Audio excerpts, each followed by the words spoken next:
pécsi kollégák már izgatottan várják, hogy megoszthassák velünk egy interaktív kiállításnak a részleteit, ami a jövő fontos kérdéseivel szembesíthet mindannyiunkat. Szia, Ági! Szervusztok, jó napot kívánok a nézőknek Pécsről is. Igen, egy kicsit jövőkutatással foglalkozunk majd néhány perc múlva, előtte azonban valóban egy kiállításra invitálom önöket, aminek talán az is lehetne a mottója, hogy kis lépés az embernek, nagy lépés az emberiségnek. Ez a kiállítás környezettudatos magatartásra nevel, és arra mutat rá, hogy manapság minden ember többet akar egy kicsivel, mint amennyit ez a föld tud adni nekünk.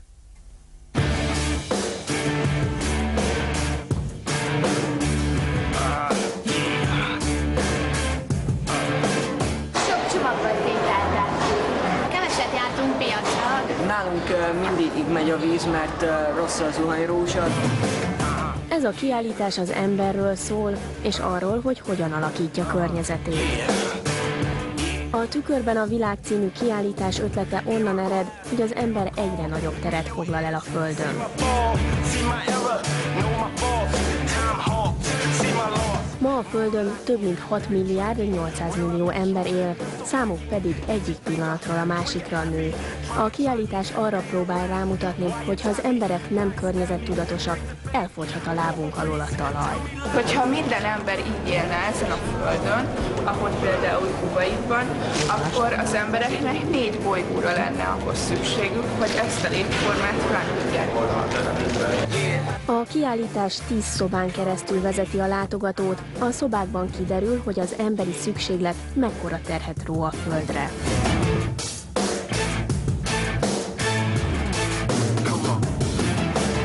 Ez a kiállítás abban különbözik a többi kiállítástól, hogy interaktív módon próbál reagálni, reflektálni a világ környezeti társadalmi problémáira úgy, hogy a gyerekeket illetve a résztvevőket aktív részesévé teszi a kiállításnak. A kiállítás egy oktatási egységnek a része, így a gyerekeknek nem csak tanórát, hanem maradandó élményt is jelent a bemutató. Hazai termékeket vásárolunk, és nem külföldi, mert az nem károsítja annyira a környezetet a szállításnak. Az sem mindegy, hogy a tyúkot ezt milyen körülmények között tartják, hogy ketrecbe vagy szabadul. Nem folyóvíz alatt mosogatunk el. A vándorkiállítás Pécset november 5-éig tekinthető meg a Pécsi Tudományegyetem Pollák Mihály műszaki karán. A Tükörben a világ című kiállításhoz kapcsolódik egy mai rendezvény, ami a Jövőkereső címet viseli. A szervezője Hankó Gergely, az Ökopak Kft. Képviselője. Jó napot kívánok! Ugye ebből a kis filmből is láttuk, hogy milyen apró elemekből áll az, amiről azt mondjuk, hogy környezettudatos. Nekem erről az jutott eszembe, hogy talán nem vesszük elég komolyan, még ennek a kiállításnak és a sok-sok konferenciának ellenére sem. Tehát nagyon sok drámai hangú kommunikációt hallunk, látunk, hogy vigyázzatok, mert baj lesz, de szerintem az emberek nagy része még mindig csak legyint.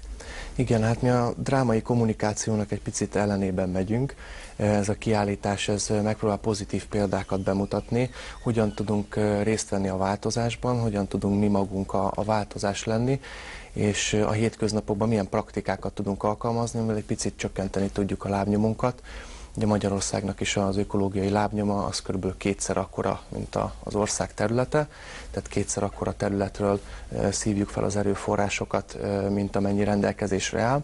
Tehát ez a többlet, ez a jövő generációnak az energia tartalékát csappantja meg, úgymond, tehát ezért kell nekünk nagyon odafigyelni. A mai programban szerepel egy előadás Vida Gábor akadémikustól, aki a Nemzeti Fenntartható Fejlődés Tanács tagja, és mint ilyen készített egy tanulmányt, ami azt az alcímet viseli, hogy jelentés a magyar társadalomnak.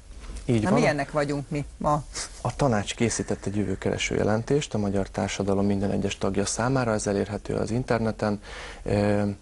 Ez tulajdonképpen bemutatja, hogy a fenntartható fejlődés 3 alappillére, tehát a társadalom, a gazdaság és a természeti környezet, az milyen kapcsolatban van egymással. Jelen pillanatban ugye a gazdasági pillért erősítjük és azt építjük, arra terhelünk rá, ami a másik kettőnek a kárára történik. Nyilván ezt a 3-at egyszerre volna érdemes terhelni, megtalálni az egyensúlyt, de jelenleg a pénz és a gazdaság van ugye előtérben, ezt a társadalom és a természeti környezet szenvedi el. Tudja, azért ez a környezettudatosság, ez egy becsapós dolog ám, mert azzal, hogy manapság minden nap legalább 10 olyan reklámot látok, ami a környezetvédelem jegyében éppen egy újabb fogyasztásra buzdít. Legyen az autó, vagy mosogatógép, vagy mosógép, kinek higgyünk? Igen, ezt hívjuk mi technológiai bumerángnak.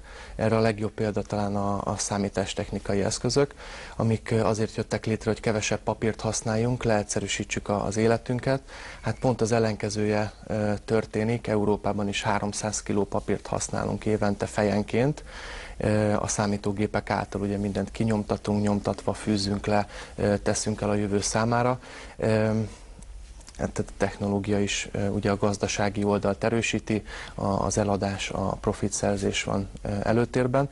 Míg hogyha megnéznénk, hogy mondjuk Magyarországon hány órát tévézik egy átlag állampolgár, ez most jelenleg 4 óra, ezzel ott vagyunk a világ első 3 helyén, ha jól tudom a statisztikát. Tehát, hogyha ezt megpróbálnánk lecserélni, kiváltani egy olyan tevékenységgel, ami mondjuk a családunk számára, a barátaink számára is egy sokkal jobb és elfogadóbb, örömtelibb tevékenység, gondolok itt kirándulásra vagy beszélgetésre, akkor nyilván mi sem lennénk ilyen rossz helyzetben. Beszéljünk az energiafelhasználásnak egy más területéről is, amiben szintén a világ élmezőjébe tartozunk, de ez nem jó hír a felhasználás tekintetében, ugye ez a geotermikus energia. Az imént Juhász Árpád éppen izlandi élményeiről beszélt, akkor kapcsolódtunk mi is itt még a háttérben ehhez, hogy Magyarországon is óriási kiaknázatlan lehetőségek vannak. Ön szerint mikor lesz ebből valami?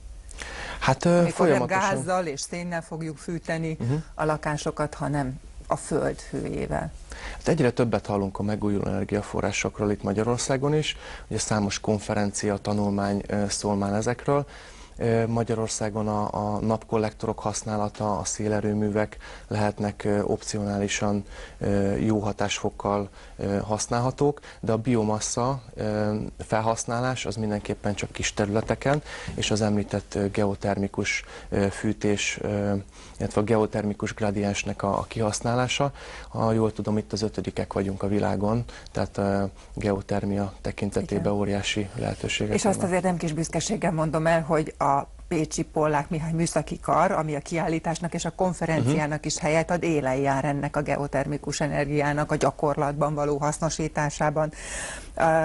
Azt szerintem mindenképpen említsük meg még a beszélgetésünk végén, hogy mi az, amit én, a kollégám, a gyerekem, az anyukám meg tud csinálni napi szinten. Mert ezek a nagy tervek, ezek úgy tűnik, mintha olyan távol lennének tőlünk, pedig hát önök is azt mondják, hogy minden az egyes emberen múlik. Így van. A kiállítás az 10 szobából áll, és az utolsó szoba a részvételszoba. Itt van tulajdonképpen az ötletbörze, amiből nagyon sokat lehet tanulni. Egy hatalmas gondolattérképet helyeztünk el a műszaki karnak az aulájában. Itt lehet jó példákat népszerűsíteni, egy-két jó ötletet elcsenni. Miért a piacra menjek friss zöldségért, és ne a Mirelitet vegyem meg, ami műanyag csomagolásban van? A komposztálás például egy nagyon jó megoldás, a háztartási hulladéknak 30-50%-át lehet csökkenteni komposztálással, és a másik oldalon még nyerünk egy kis hasznos talajt is a kertünk számára, de például Mi a helyzet a bevásárló zacskókkal? Hát érdemes az én életemben ez is egy krízispont, igen. Vászontáskát érdemes használni, vagy pedig a jól bevált fonott kosarakat, amik ugye Magyarországon is elég nagy mennyiségbe készültek régen, manapság már ezt is ugye nagy részt külföldről vesszük be. Így van, hogy egyes termékek hány kilométert utaznak, hányszor vannak becsomagolva, tehát ezt itt a vásárló dönti el a boltba, hogy melyik gyártónak, melyik csomagolásnak adja le a szavazatát azzal, hogy ezt a terméket megvásárolja. Hankó Gergely, köszönöm szépen, hogy itt volt nálunk. Én köszönöm. Hát, ha azt nem is tudtuk meg, hogy pontosan mi vár ránk a jövőben, azért egy-két hasznos tippet kaphattunk. Köszönöm a figyelmet, Pécsről a szó ismét Budapesté.